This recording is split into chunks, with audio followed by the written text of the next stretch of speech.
Assalamualaikum warahmatullahi wabarakatuh. Saudara-saudaraku, sebangsa setanah air yang saya cintai, saya banggakan. Video kali ini saya ingin bercerita tentang kebiadaban seorang Habib terjadi di Banyuwangi. Hanya gara-gara ingin menguasai harta bendanya, Habib ini tega membunuh satu keluarga, suaminya, istrinya, dan seorang anaknya. Luar biasa.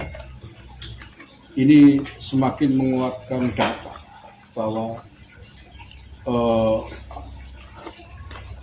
semakin menguatkan keraguan kita terhadap orang yang bergelar Habib, apakah benar-benar duriahnya Rasulullah SAW atau bukan. Kalau duriahnya Nabi, mungkinkah dia melakukan perbuatan sekeji ini, sebiadab ini? Ini kejadian ini terjadi di Banyuwangi, Jawa Timur. Memang kejadian ini sudah lama, tapi ini terjadi di bulan September sekedar untuk mengingatkan kembali tentang kebiadaban seorang Habib di Banyuwangi. Ini diangkat lagi oleh Detik belum lama ini, 8 September 2023. Karena kejadiannya memang di pertengahan bulan September. Oke, saya baca dulu seperti apa kronologinya sampai Habib itu tega menghabisi nyawa satu keluarga di Jawa Timur ini. Ini ditulis Detik pada hari Jumat kemarin, 8 September 2023. Dengan judul Kisah Habib Maut Banyuwangi, bunuh lalu bakar satu keluarga jemangahnya. Kericuan di ruang sidang Pengadilan Negeri Banyuwangi pecah usai pembacaan vonis hukuman mati terhadap M. Ali Hinduan alias Habib.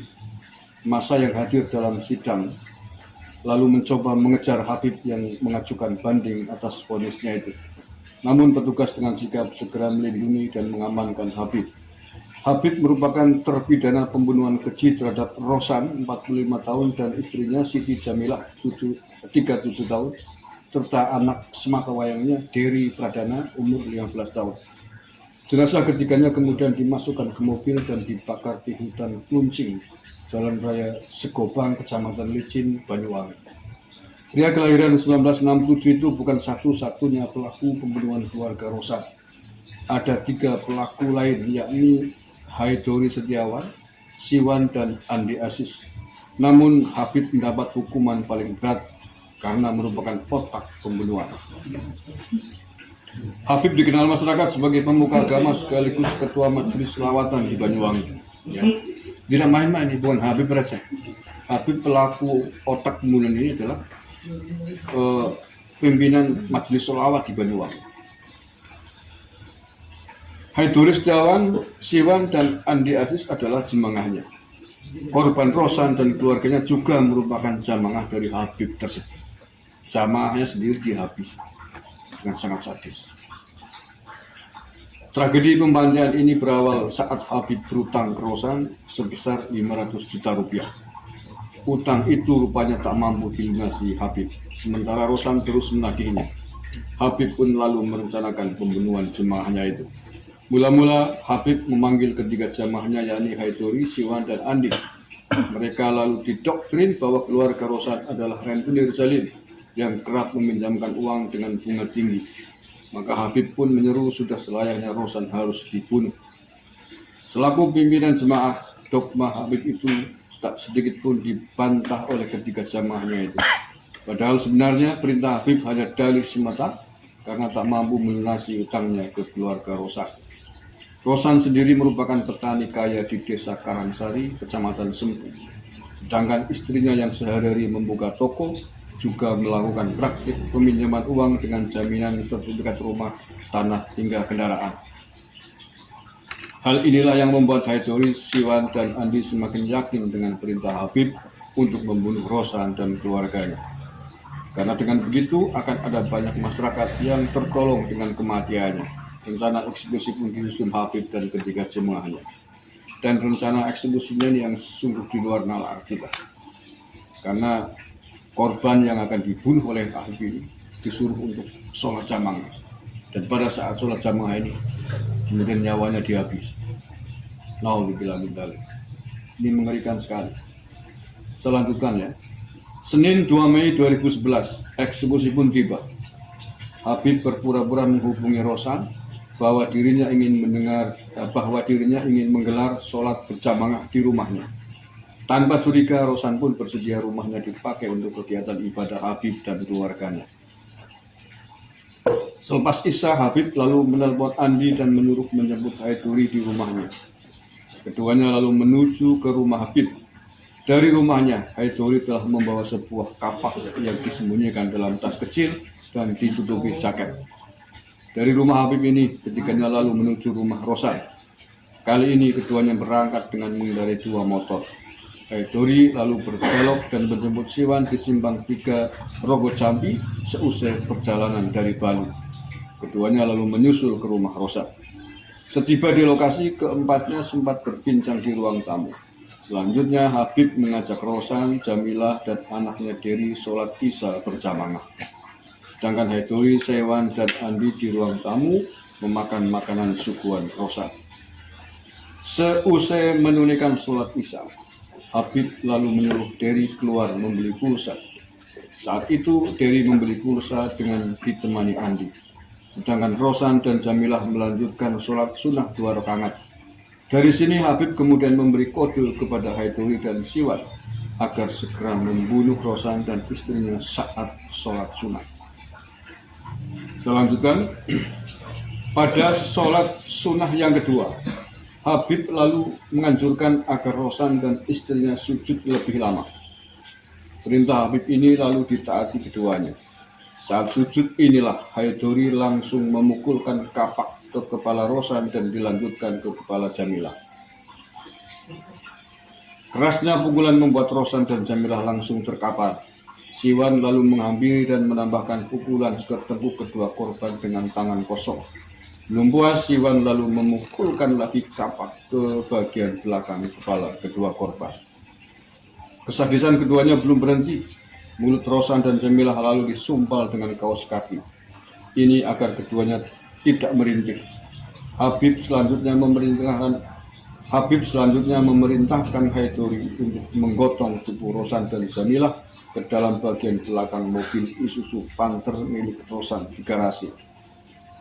Sesudah memasukkan tubuh Rosan dan Jamilah, Haiduri lalu mengambil tas berisi berkas dan sertifikat milik masyarakat yang dijaminkan. Barang-barang ini kemudian turut dimasukkan ke bagian belakang mobil bercampur dengan tubuh Rosan dan Jamilah yang bersimbah darah. Tak lama setelah kejadian itu, Dery dan Andi lalu tiba di rumah. Dery yang tak menyadari bahaya mengintai lalu masuk ke rumah, sedangkan Andi tak ikut masuk dan berjaga di depan pintu. Sekonyong-konyong Dery langsung dijerat dengan kabel tempat penanak nasi dan dilanjutkan dengan pukulan kapak Haiduri ke kepala bagian belakang. Dery pun ambruk bersimbah darah. Sama tubuh Dery juga turut dimasukkan ke dalam mobil bersama bapak dan ibunya. Mobil Panther tersebut dikemudikan Habib dan Siwan, sedangkan Haiduri dan Andi disuruh pulang. Mobil ini selanjutnya dibawa ke hutan di desa Kluncing, Kecamatan Licin. Untuk menghilangkan jejak, Habib kemudian membakar mobil bersama 3 tubuh satu keluarga itu. Naudzubillah. Kerangka mobil bersama 3 tubuh yang hangus itu kemudian ditemukan warga 2 hari setelahnya. Penemuan itu segera menggegerkan Banyuwangi. Jenazah ketiganya kemudian dievakuasi ke Rumah Sakit Bayangkara, Surabaya dan diketahui sebagai Rosan, Jamilah, dan Dery. Polisi segera melakukan penyelidikan dan menangkap Haiduri dan Andi di tempat persembunyiannya. Haiduri dan Andi lalu divonis masing-masing 18 tahun dan 13 tahun penjara. Vonis ini lebih rendah dari tuntutan jaksa yang menuntut Haiduri dengan hukuman mati dan Andi 18 tahun tui. Setahun usai pembunuhan, polisi lalu menangkap otak pembunuhan, yakni Habib. Ia ditangkap saat berada di kota Pasuruan pada Selasa 8 Mei 2012 sekitar pukul 16.15 waktu Indonesia Barat. Habib selanjutnya jadi pesakitan di pengadilan dan dijatuhi hukuman mati pada Rabu 28 November 2012. Sedangkan 1 pelaku pembunuhan lainnya yakni Siwan tak pernah tertangkap hingga kini dan ditetapkan sebagai DPO. Sebenarnya Siwan sudah sempat diamankan di Polsek Sempu beberapa hari setelah kejadian. Namun ia berhasil kabur saat menjalani pemeriksaan. Siwan kabur dengan modus pura-pura lapar saat diperiksa. Ia kemudian diizinkan membeli makanan keluar, namun tak pernah kembali dan terdeteksi berada di Malaysia. Meski begitu, sampai kini ia tak pernah tertangkap lagi. Sedangkan Habib hingga kini belum dieksekusi meski putusan hukuman mati sudah ingkrah.